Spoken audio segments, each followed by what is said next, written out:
Hey everyone, it's Amanda from AmandaFrancis.com here with another tip on designing a life and a business you're beyond completely wildly obsessed with. Okay, today's topic's really good.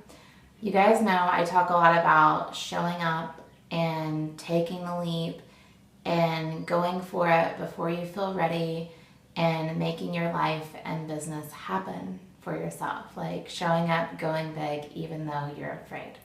Sometimes I maybe don't talk enough about how hard it was for me and all the different moments of going big. I mean, every course launch, putting myself out there as a coach, every step, all of the steps involved crying on the kitchen floor, working through limiting beliefs, freaking out. I mean, I'm not immune to any of the things any of us go through. I just am more used to doing it afraid now. I've done a lot of things even though I was really scared. I was always really scared. But I, at this point, trust myself more than ever. It gets easier and easier as you go. But you know, I sell digital courses, and during my last launch, you guys know I had a big 6-figure launch in February. During my last launch, I was selling this course that I knew a lot of people needed. I knew more people needed it than were buying it, and a lot of people signed up. We had great numbers. That's not what this is about at all. But I could see people going in and out of the cart. I can see when someone goes into the cart and doesn't buy and leaves, it shows up as an incomplete sell because they start filling out their content and they abandon their cart, and it just shows up on my end in my shopping cart. And so I'm watching all these people go in and out of the shopping cart without clicking the button. And I was just brought back to a memory, to an experience I had 5 years ago. So 5 years ago, I had, about 9 months before, I had bought a domain name, started a blog, was trying to start putting myself out there as a life coach. I maybe had 1-2 clients. I was at the very beginning. I knew there was something missing. I was willing to see things differently. I'd asked for guidance. I'd asked for direction. I was willing to do life differently. I was willing for miracles to show up. I was just so ready for the next thing. And I wasn't really pissed or distraught anymore. I'd gotten over being depressed that I didn't know how to become a life coach.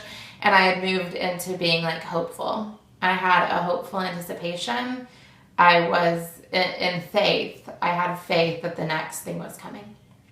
I'm walking through Barnes & Noble. I'm in the self-help section.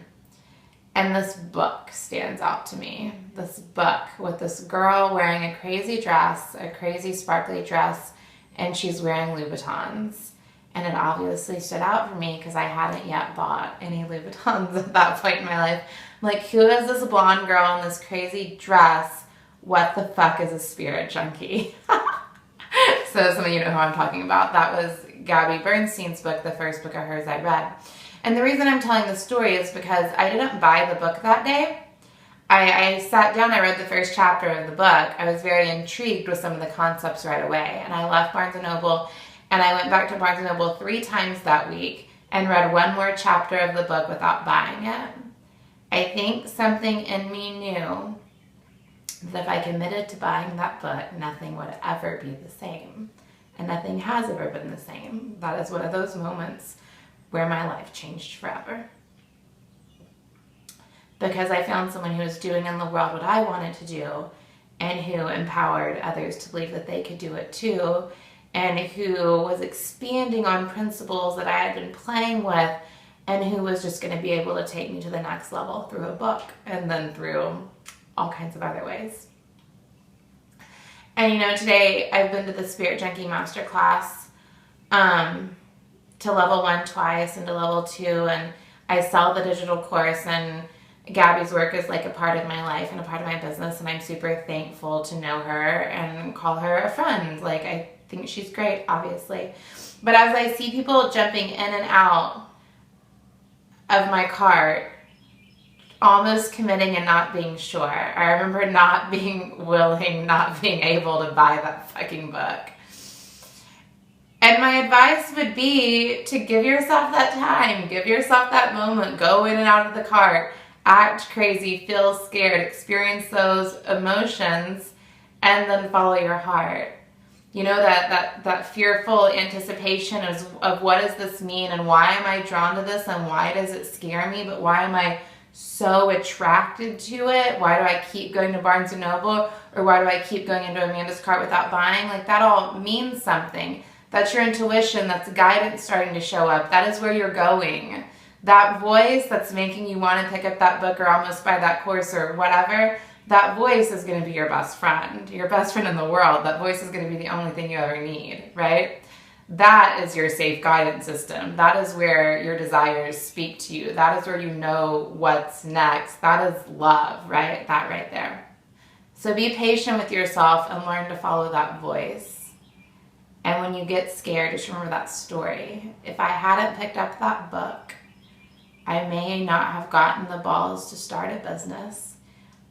I wouldn't have gotten the balls to start a business. I wouldn't have learned that my work was of high service and worthy of massive compensation. I wouldn't have started selling coaching packages, which led me to selling digital courses, which led me to all of it, because I picked up that book. So follow your heart. You know where you're going.